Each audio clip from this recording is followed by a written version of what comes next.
Hello. So I just wanted to show you how I feed the puffer fish. So like I mentioned before, I started instead of thawing the frozen brine shrimp, I just throw the whole bowl in there. So right now the flow still going. The what's it called, the power head, and the filter is going. But right now I'm going to turn it off right there. It's off.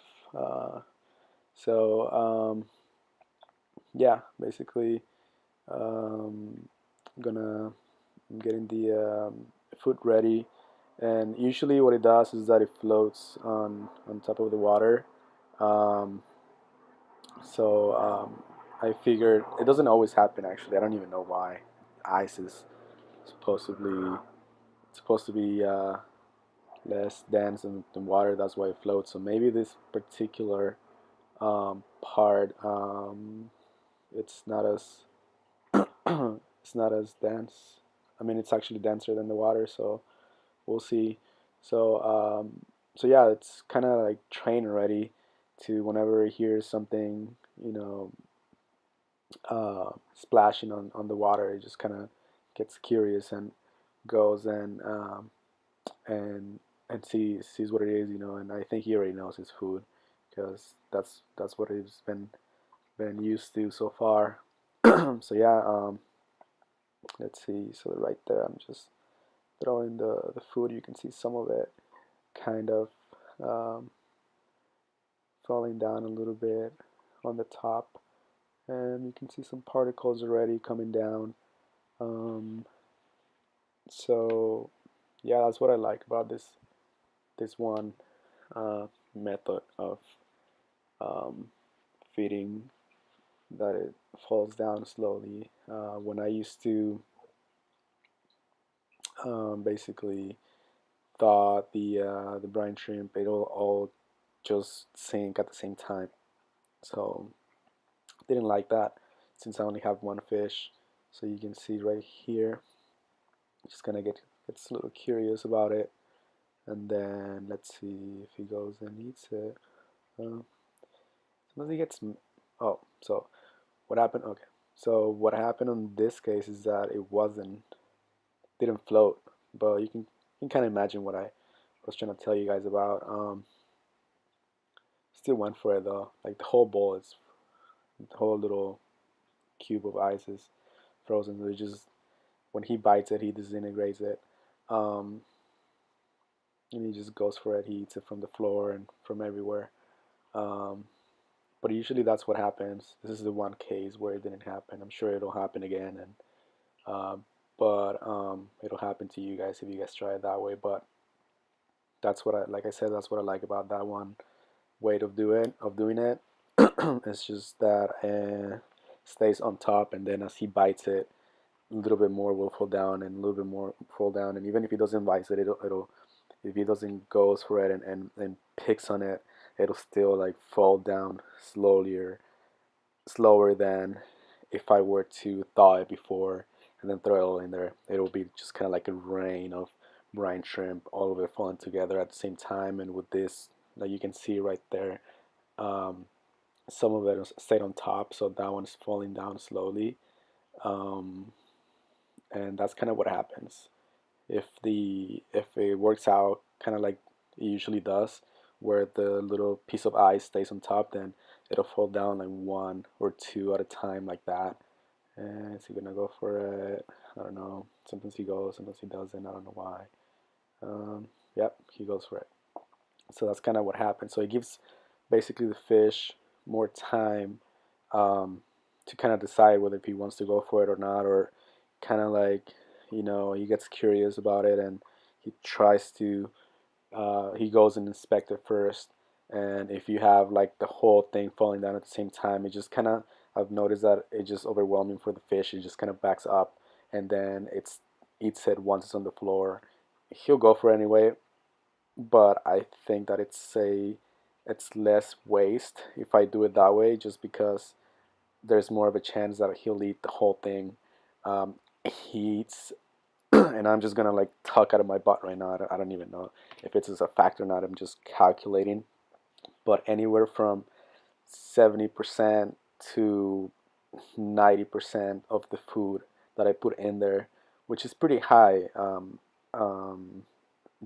based on how much of a shy or picky eater this fish is. Right now, actually, he didn't eat like close to like 50% of whatever I put in there right now, just because the whole thing fell down together in a ball too. But it would have been the same if I were to pre thaw or like heat the frozen brine shrimp. So that's kind of like what you would get if you were to put the whole thing in there at the same time. Now you can choose to like just put little by little by little, but then do you really want to be doing that? If you have the patience of doing that, then go for it. But I just rather do this and just kind of sit back and watch. Um, and another thing that I notice is that if I move around a lot, he uh, he gets kind of shy, so he just goes back and hides or something. I don't know if this fish was ever like abused or something, but he's just really shy. He can't even look at me or anything. Like if he sees movement, then he'll go back and behind the rock. So that's kind of what it is. You can see another little piece of brine shrimp. Um, well, not big actually. That's quite a big piece falling down, and that's kind of like the effect that I'm trying to tell you guys, that I get when I put the whole thing in there. Just slowly, one at a time, two or three at a time, the most, fall down, and it gives him more time for the fish to finish one piece and then try to go for the other one, and then finish it and try to go for the other one. Another thing I told you guys about my tank is that I only have crabs and the fish. I have six crabs, hermit crabs, and they go from like really tiny to the biggest one, which I don't know if it's there actually. Which one am I looking at? I don't even know, but they do become really active when they see food falling or when I turn off the flow. I don't know which one gets them really active, but they do get pretty active whenever I feed and I have the flow off. Um, so yeah, basically this is what's going on. I'll let you guys watch a little more and just try to watch with you guys, see what happens. You can just see the crabs going at it, whatever's left over from the food. Um, Happens sometimes when the fish, um, when the puffer kind of expands. It's tail. Actually, it looks kind of cool. I think it just stabilizes the fish. I think that's what it does. I don't know. I don't know. I'm just I'm just watching it and trying to learn from it and see what he likes, what he doesn't like, and how he behaves and stuff like that. Just trying to understand it better and hopefully care for it better, you know. And I'm putting these videos out for you guys as well to just, maybe you guys don't have the time to spend um, watching your pets or your fish specifically, and or you're planning on buying certain type of fish, like a puffer fish or any fish in general, and you guys don't know what to expect. It's not rocket science. I just make these videos just so if you're really interested or if you really care, then you don't freak out about why your fish is not eating or what's the best way to feed him, or if he or the way it sleeps or the way it behaves, what to expect basically, so that way you don't have to find out yourself and you don't freak out, or at least, or you can also find out yourself, but at least you know what to expect, and from my experience and from this particular case. But yeah, that's what I got going on right now.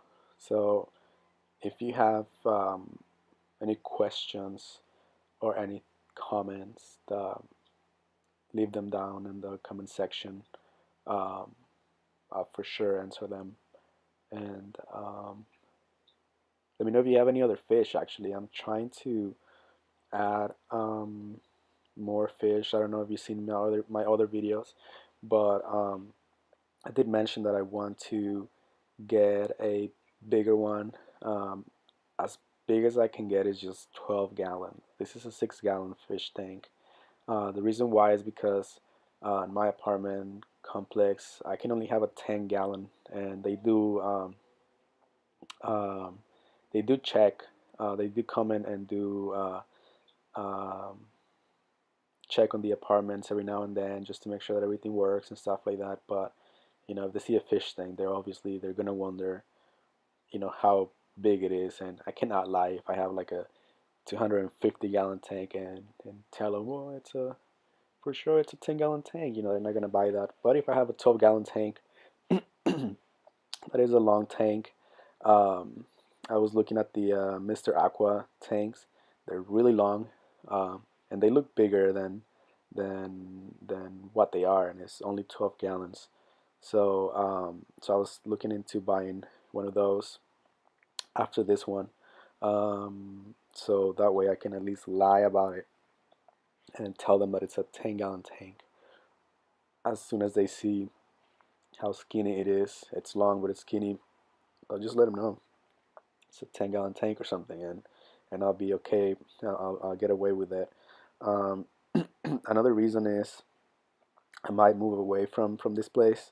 So moving a 12-gallon tank or a 6-gallon tank is definitely easier than moving a 40, 100, or any bigger tank.